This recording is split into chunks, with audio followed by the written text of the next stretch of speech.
I've seen a lot of people throw in their predictions for the death order in Danganronpa 2x2, and it seems to me a majority of the fandom agrees that the original survivors won't survive again. It makes sense for the game to take this route since it gives the other characters a chance to fully develop, but I haven't seen many people discuss how or why they think the survivors will die, which is what I want to consider here. Now, this assumption is solely based on if Danganronpa 2x2 is going to have a protagonist switch, but I feel like it's fair to assume there's a chance. So if there is a switch, it'd likely happen either early on or halfway through the game. But I'm more inclined to the idea of the protagonist switch happening in Chapter 1 because of how the Nintendo Direct phrased this new storyline. One incident will trigger an entirely new scenario with different victims and culprits. If it's an entirely new scenario, it likely means that practically every aspect is going to change. And also Sakiki Bara, someone heavily involved with the Danganronpa 2x2 production, made a comment on how this new scenario will give the fans a new Danganronpa.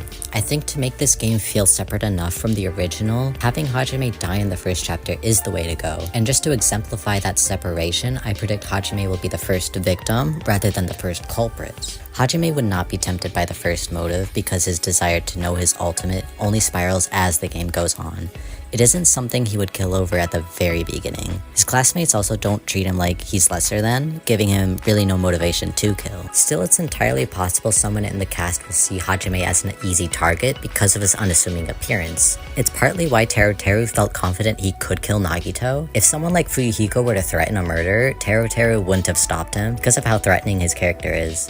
So I think that this could be a reason why Hajime might be the first victim. Having Hajime die would also impact Nagito's character very differently, and I can see it even affecting his breakdown in the first trial. Rather than him focusing on how his classmates were working together to overcome despair, he could be more focused on the fact that the one person to treat him so kindly died. This could cause his character to spiral into guilt, likely causing him to change his views on the killing game as a whole because of that personal experience with death. As a result, he'd hamper more on the despair every victim experiences rather than the hope the culprit killed for. It'd be a complete contrast of his character in the original game and make this game feel all the more different. Moving on to who I think would kill Hajime, I actually think one of the original survivors would, Kazuichi. Kazuichi's death was the hardest to consider because unless the developers give him more depth, it's hard to think how his death can leave an impact on the player. So if he is not written to be more than the comedic relief, I think he will probably die early on just like Teru. However, Kodaka has massively improved in character writing. Gaku from 100 Lines serves a similar role as Kazuichi did. Although Gaku's comedic relief came first a lot of the time, he still had moments where his character shined. So if we're to believe that Kazuichi will also receive that treatment, his free time events should be strongly considered when writing his character, especially if he does turn out to be the first culprit. I think it would be in character for him to irrationally kill out of fear of being looked down upon and his overall distrust towards others. He doesn't show these traits throughout the game, but they do show up in his free time events. In those events, he is hesitant to trust that Hajime actually wants to get close to him and be his friend. Kazuichi also reveals in these events that he has the belief that he has to look tough in order to protect himself from harassment. Having him be the first culprit because of those reasons sets a perfect tone for the game. The first chapter in Danganronpa 2 establishes a theme of trust. Dugami trusted that they could prevent a killing without anyone else's help, and Hajime trusted Nagito to not be mentally ill.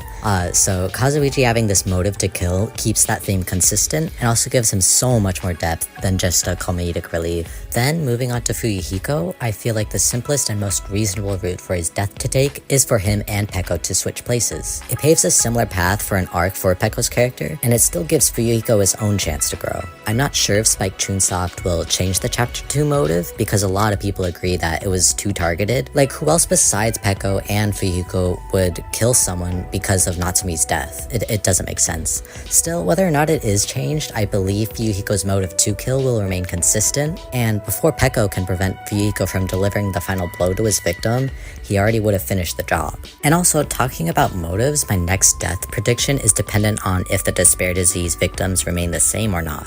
But if they are the same, I think Akane will fill the role Ibuki did, where she's taken advantage of for her weakened state. If this happens, I really hope they allow Akane to have an arc before her death. For example, while she's afflicted by the despair disease, she could open up to the protagonist about how she's scared of being vulnerable, and the inner conflict this despair disease sparks in her since it forces her to be vulnerable around everyone. It makes the despair disease a lot less surface level and also gives Akane a moment to show her true struggles. In previous chapters, there could also be more implications of her fear of vulnerability so that she doesn't die as soon as she gets her arc, like how a certain other victim died in chapter 3. But what will probably happen if I'm right about her time of death is that she'll abruptly die without much done to her character. I want to be optimistic and hope they'll give her a death impact, but it's hard to say whether or not they've learned from the chapter 3 syndrome. If the chapter 3 syndrome happens again, I have no doubt the debate about who should have died in place of Huyuhiko is just going to repeat, but with Akane being the focus instead. Speaking of which, many people in the fandom like to say how they believe Sonia should have died instead of Hiyoko. But because Sonia won't be a survivor in this scenario, the 10 other Sonia fans and I are finally free from her getting thrown under the bus all the time. Still, the possibility of Sonia dying as a victim or a culprit in chapter 3 is still completely possible. In fact, I've actually seen a lot of people who predict that Sonia, Gundam, and Kazuichi will die in chapter 3. Honestly though, this is just my impression, but I feel like a lot of people say that because of their character dynamics to each other and not the characters themselves. So I personally believe she'd make a better victim or a culprit in chapter 4 rather than in chapter 3. Sonia's character already has the expectation to put others' needs before her own because she is a princess. So with the motive chapter 4 presents, it isn't out of character for her to put her princess duties before her own. She hid her fear of death from everyone for the whole killing game in the original solely because a princess is expected not to show weakness. It was only in her final free time event did she feel comfortable enough to let herself be vulnerable. The fact it took her until the final free time event to show her fears says so much about her character and her values. So it makes sense for her character to either have herself die or to kill just to save everyone in chapter 4. It's hard to say if she'd be a culprit or a victim in chapter 4, but I'm slightly more lenient to say she'll be a victim. If her motivation is to save everyone, it's more likely she wouldn't kill someone to ensure that. Instead, she'd likely plan her own death like Kaito and Kokichi did.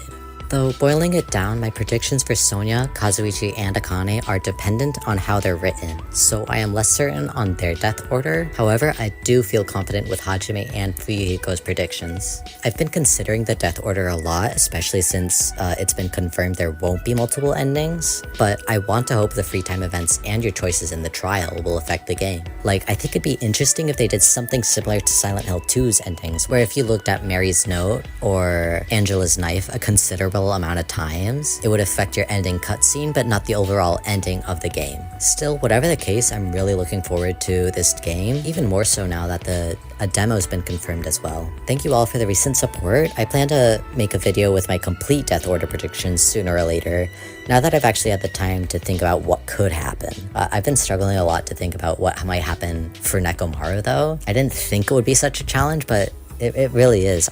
But that's really all for now. It was fun. Goodbye.